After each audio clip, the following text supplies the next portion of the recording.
Гитаристов у нас теперь больше, чем, например, водителей такси.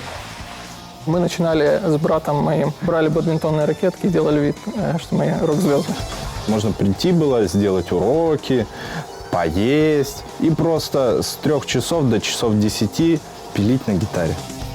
На этой гитаре западает первая струна, и когда играешь, создается неприятный звук, и хочется иногда разбить гитару эту. Мойте руки перед игрой, потому что когда вы съели кусочек колбаски, будьте готовы к тому, что у вас вот звук будет приблизительно такой же, как от натянутой макаронины.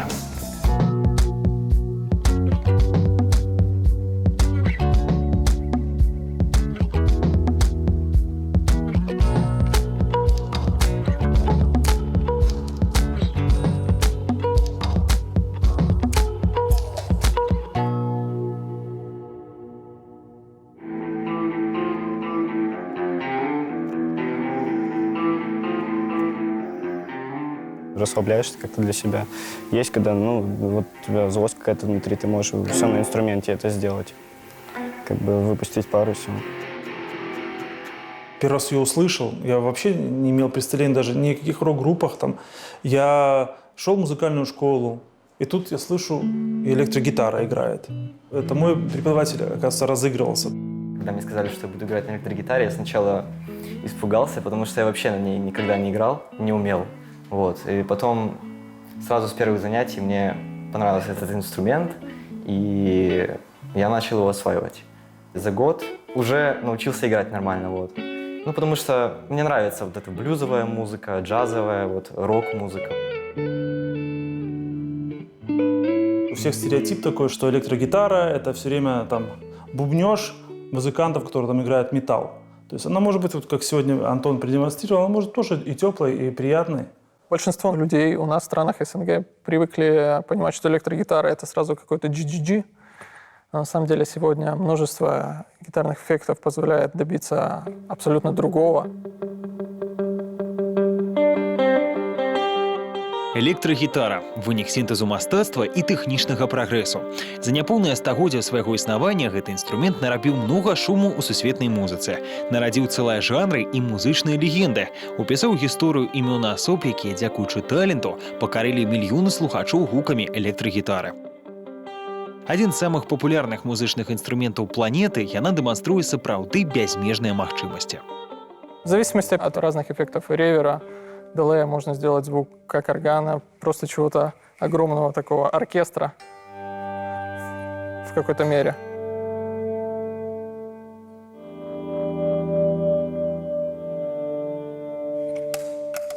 Либо потом добавить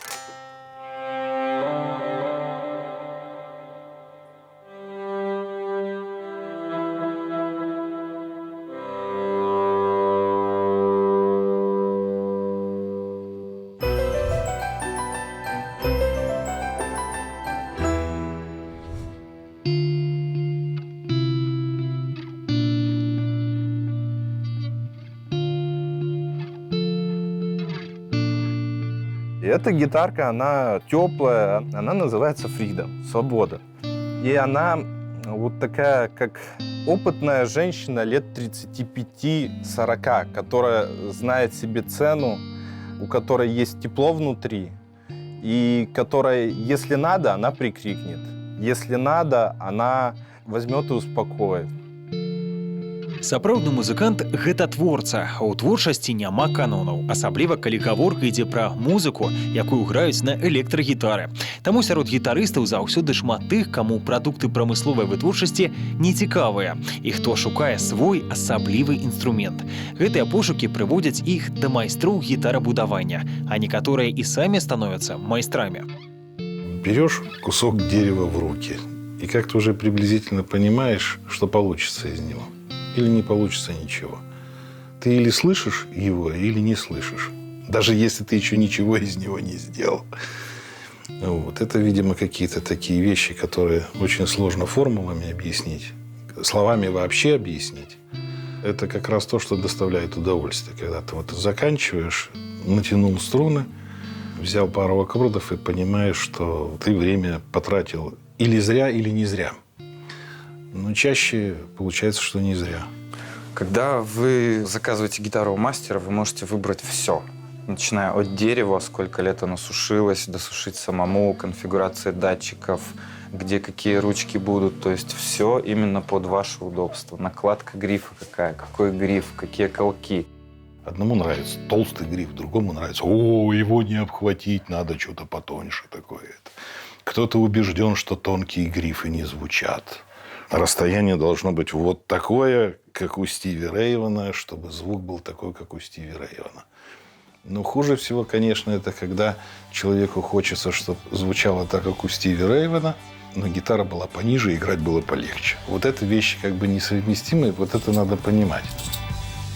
Сваю першую гітару Андрэй Пасохін вырабіў яшчэ старшакласнікам для школьнага ансамбля. У ход пайшло тое, што знайшлося ў кладоўцы. Чешское там что-то было, я уже не помню. Или это болгарский Орфей был, или это было и то, и другое. Ну, что-то собрали такое, выкрасили в божественный серебряный цвет. Поначалу она как-то не очень задалась и отчаянно не строила. Потом до нас дошло, что подставка была под одну мензуру, а гриф был под другую мензуру. А гитара потом стала достаточно прилично играть. И вот все эти школьные танцы, концерты, на ней мы и отыграли.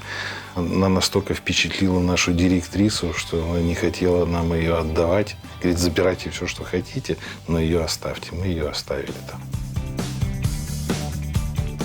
Ну а натхнёны удалым дэбютам падлетак ужо тады зразумеў, што за першай гітарай абавязкова будзе другая, а потым трэцяя, чацвёртая. Я это называю музыка, сделанная тобой от начала и до конца. То есть это не только сочинить и придумать, но и сделать еще то, на чем это сыграть и записать. Такое в полном смысле handmade музыка от начала и до конца. Наверное, вот это больше всего греет. Получилось и неплохо. 3 альбома мы записали. Наверное, вот это главное. Ну, а потом, когда ты входишь в это дело, это очень сложно перестать делать.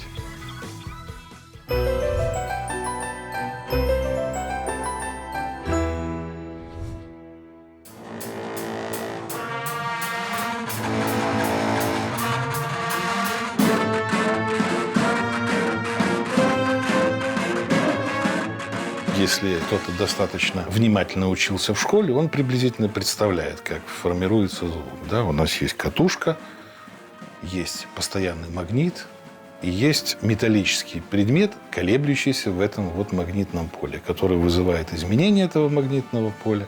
Это наводит индукционный ток в катушке, и в конце концов вот этот наведенный индукционный ток в катушке – это то, что мы воспринимаем как сигнал электрогитары. Большасць прыёмаў ігры на электрагітары такія ж, як і на класічнай, аднак ёсць і свае спецыфічныя. Тэппинг на электрогитаре. Когда мы извлекаем звук не при помощи медиатора, а при помощи пальцев. Основные приемы — это хаммер. То есть извлекаем звук один раз медиатором, а затем пальцем левой руки прихлопываем струну к грифу в определенном ладу и получаем другую ноту.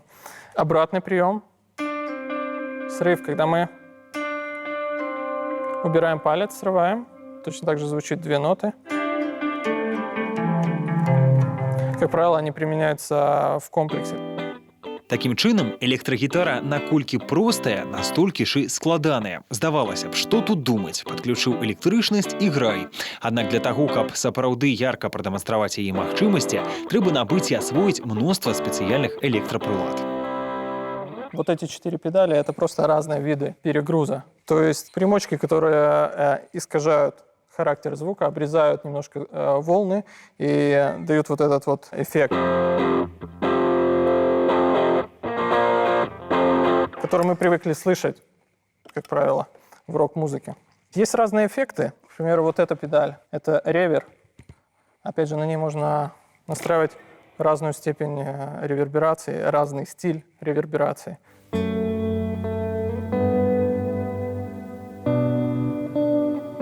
Как будто будто мы в каком-то большом зале, да? Есть короткие реверы, как будто мы в небольшой, маленькой комнате. Можно к этому всему делу добавлять дилей, эффект, который повторяет сигнал гитары.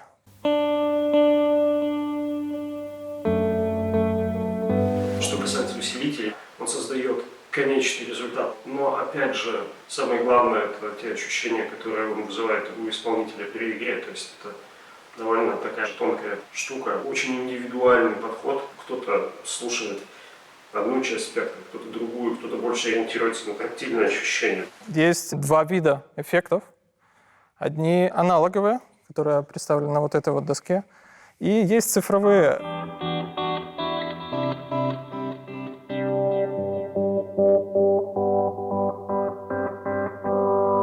Я люблю больше аналоговый звук.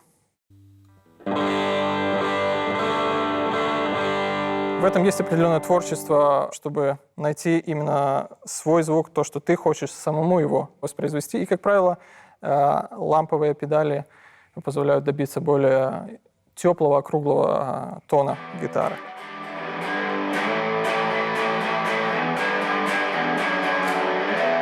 Дело даже не в звуке, а дело просто в общей какой-то концепции. Это как с выбором партнера, да, там, скажем, жены или мужа. Даже многое может быть не идеальным, важен общий какой-то эффект. Если общий эффект положительный, значит все, схема будет работать.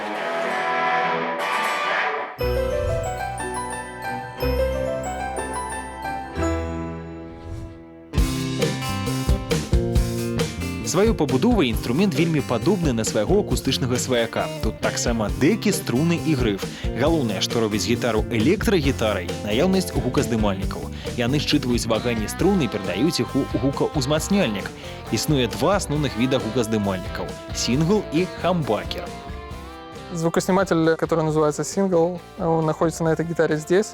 Звукосниматель состоит из одного магнита и катушки. Он имеет, как правило, более такой прозрачный, транспарентный звук, без сильного перегруза. Второй тип звукоснимателей — хамбакер, когда два сингла совмещают вместе. Он придает более такой плотный, округлый звук. Дальше мы его можем формировать с помощью каких-то других устройств. Либо лучше, либо хуже подобрать усилитель, и уже он либо подчеркнет достоинство гитары, либо, наоборот, поблекнет это все. Поэтому все-таки, когда мы говорим о звучании электрогитары, нельзя говорить только об одной гитаре. Это вплоть до того, что вот длина шнура, который включен, это тоже составляющая, которая формирует звук. То есть чем длиннее у вас шнур, тем сильнее это влияние. Очень важно также эта вот длина струны, она бывает чуть больше, чуть меньше. Это называется мензура. Она в значительной степени характеризует то, какой звук будет у инструмента впоследствии. Ну и дерево, конечно, оно точно влияет, но как, никто толком не может сказать на самом деле до сих пор. І сапраўды, прычым тут дрэва, калі ў адрозненне ад акустычнай гітары, нараджэнне гука адбываецца прынцыпова іншым спосабам. У пошуках адказу на гэтае пытанне прыхільнікі і праціўнікі тэорыі ўплыву парод драўніны на частотны тэмбр спрачаюцца даўно. Если вы играете миллион звуков в секунду, то это не важно.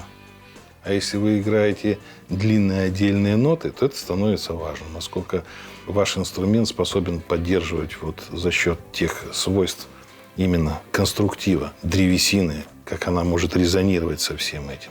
Электрогитара – это, конечно, вот такое сочетание всех качеств. Есть люди, которые убеждены, что качество колков, оно в том числе не только на стабильность инструмента влияет, но и на звук влияет. Вот, говорит, поставил другие колки, по-другому гитара звучит. Ну, вы знаете, можно согласиться с этим. Кто-то скажет, что это все ерунда. Но если человек слышит разницу в звуке до и после, значит, она для него есть. Я бы не стал начинать строительство гитары с какого попало куска дерева. Дека, корпус гитары, да, они бывают очень разные. Разные породы дерева, разные формы гитары. Цельная гитара, либо она полуакустическая, да, такого плана, полупустая. Как правило, вот эти вот вещи влияют на гитару. На самом деле, двух одинаковых гитар не бывает. Даже две абсолютно одинаковые гитары, которые стоят в магазине, они отличаются, потому что не бывает двух одинаковых, абсолютно одинаковых пород дерева.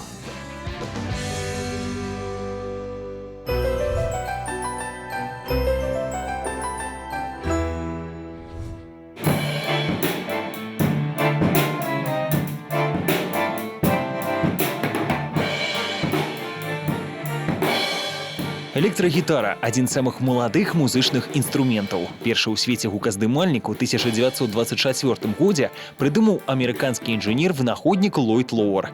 Праз некалькі год удасканаленая навінка заняла месца на дэцы першай у свеце электрычнай гітары. Усяго за некалькі гадзін яна нарадзілася на кухонным стале заснавальнікаў новай музычнай фабрыкі – Джорджа Бішампа, Пола Барта і Адольфа Рикенбекера. Назвали данный инструмент в честь одного из создателей – Рикенбекер. Для обмотки катушки использовали мотор от стиральной машины, а корпус был сделан из алюминия. На самом деле данный инструмент очень мало был похож на современную электрогитару, а больше был похож на сковороду. И в шутку музыканты назвали его сковородкой. По моему мнению, электрогитара первая была создана, как мы ее сейчас видим. В основном это цельнокорпусная гитара с грифом, с 6 струнами. Была сделана Лео Фендером в 1951 году. То есть это уже гитара, которая пошла в производство. Ее назвали Fender Telecaster. Пакуль адны скептычна ацэньвалі будучыню дзіўнай навінкі, іншыя з азартам яе асвойвалі. І першыя, хто ацаніў перавагі новай гітары, былі шумныя джаз-бэнды, якім якраз і не хапала такога гучнага інструмента. Но далей, дзякуючы талентам інжынернай думкі і выканаўчага майстэрства, стаў інструментам нумар 1 у рок-музыцы і шоу-бізнесе.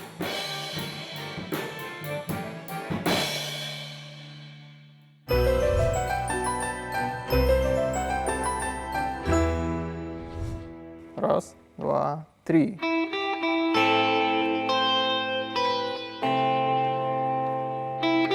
Раз, два, три, четыре. Раз, два, три.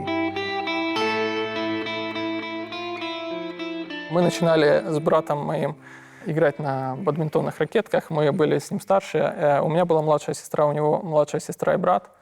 Мы брата посадили за клавиши, дали ему клавиатуру от компьютера. Сестер посадили на диван, они слушали наш концерт, а мы брали бадминтонные ракетки и делали вид, что мы рок-звезды. Чуть-чуть быстрее. Долгие паузы. Давай еще раз. Раз, два, три. Нравится инструмент, хочу потом в дальнейшем связать, может быть, жизнь свою с музыкой и выступать где-то на концертах. Занимаюсь часто очень каждый день, и желание это вот само, что буду выступать на сцене когда-то, и все, и начинаешь заниматься, и думаешь только об этом, тогда у тебя все получится.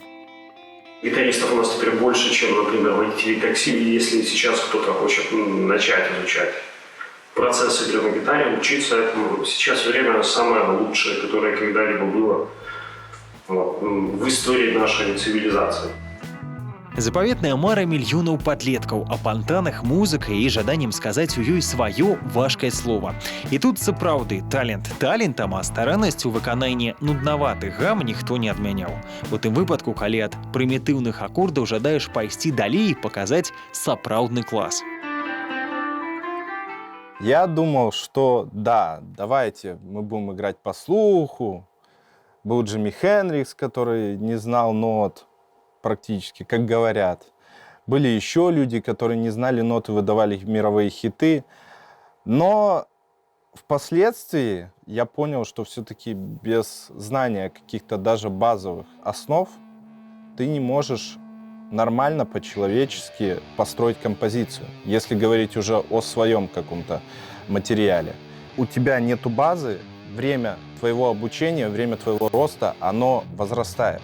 Нужно полгода, год потратить на базу, то есть потратить на сольфеджио, потратить на остальные все вещи. Но после этого ты за год набираешь то, что ты не мог и за 3 года, за 4 года воспроизвести. В определенный момент ты сталкиваешься с тем, что тебе нужно понимать теорию, понимать то, как устроена музыка, потому что без этого полноценным, толковым музыкантом, я думаю, что нельзя стать. Я не понимаю, как сделать это. Ты перебарщиваешь. Во-первых, бас сильно. Но калі не замахвацца на выканаўчае вышыне, паспрабаваць асвоіць інструмент на мінімальным узроўні, каб граць, як кажуць, для душы, то і гэта рэальна, кажуць выкладчыкі, прычым у любым узросце. На каком-то начальном этапе, какие-то простые там мелодии играть, нужно какое-то минимальное чувство ритма, это слух, на таком, на самом первом любительском уровне. И, ну, не то, что каждый, я не говорю, что каждый, но большой очень процент может научиться. Желание, конечно, да. Желание, целеустремленность и дисциплина, в первую очередь. Ко мне приходят, что взрослые мужчины на уроке, что там девочки, да, там 8-9 лет, и несмотря на огромную разницу в физической силе, они одинаково не могут зажать аккорд баре. Не потому, что девочка слабая, а мужчина недостаточно силен. Просто потому, что пальцы не работали в таком ключе в жизни, и их нужно развить.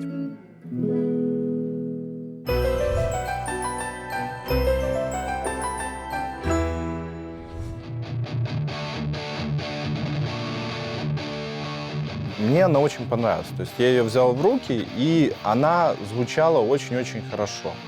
Хотя, я вот честно скажу, что эта гитара, она больше для чистого звука. То есть для игры той музыки, которую я обычно играю, она не то что не подходит, но она выдает совершенно не тот тембр. Опять же, у меня сейчас в заказе второй инструмент. Он уже будет для той музыки, которую я играю. Шмат гітар не бывае. У гэтым упэўнены кожны, хто самавыяўляецца з дапамогай гэтага інструмента. Яны шукаюць свае ідэалы ў спецыялізаваных крамах і прыватных майстэрнях. Знаходзяць і зноў шукаюць. Ассартымент дазваляе. Если это будет классика, это может быть классический Les Paul, например, либо классический Stratocaster. Гитара отличается тем, что здесь стоит 2 хамбакера, здесь стоит 3 сингла. То есть это не значит, что на такой гитаре, например, нельзя сыграть металл, а на этой нельзя сыграть какой-то блюз. Это именно просто характер звука. Здесь более такой выхлопной, то есть он такой хайгейновый, а здесь больше классический, именно за счет того, что разная конфигурация датчиков. Также классическая популярная форма очень – это телекастер, то есть он имеет 2 сингла и имеет такой характерный колокольный звук, то есть он такой острый, яркий. Есть еще форма типа суперстрат. У якасці арыенціра пры выбары часцей за ўсё гітара той ці іншай сусветнай знакамітасці. Кліентам музычнай крамы не терпіцца самім узяць тыя ж ноты на тым жа інструменце. Могут прийти, например, и сказать, вот я хочу гитару, как вот, например, у Кирка Хэммета. А у Кирка Хэммета, вот, скажем так, такой вот суперстрат, он весь разукрашенный, да, и приходится искать что-то подобное по форме. Ну, благо, что у гитар вот ESP, у них бюджетная линейка LTD ESP называется. У них есть именно бюджетные гитары, типа подписные Кирка Хэммета. Да, но они стоят все равно довольно дорого. Приходится какие-то варианты подбирать, либо искать какие-то компромиссы, либо просто заказывать тот инструмент, который он хочет. У выпадку з электрагітарай выбар інструмента толькі паўсправы. Патрэбна выбраць яшчэ і тое, што дасць магчымасць ёй загучаць у прынцыпе і загучаць менавіта так, як патрэбна ўладальніку. Гэта шматлікія разнавіднасці электраўзмацняльнікаў. Вось толькі сакрэт поспеху разгадваюць не ўсе. Покупают ровно те же примочки, ровно те же гитары, полностью все то же оборудование, но они не звучат так, как их кумиры, просто потому что пальцы не те. В первую очередь нужно развивать пальцы, технику, свое звукоизвлечение, находить что-то свое, чтобы оно действительно звучало круто. Они в поисках этого волшебного инструмента, который вот, точно сыграет все мои задумки, вот, может потратить всю свою жизнь на это и так ничего в конце концов не записать. А кто-то возьмет какое-то полежка такое средненькое, которое звучит и звучит, но сыграет это так.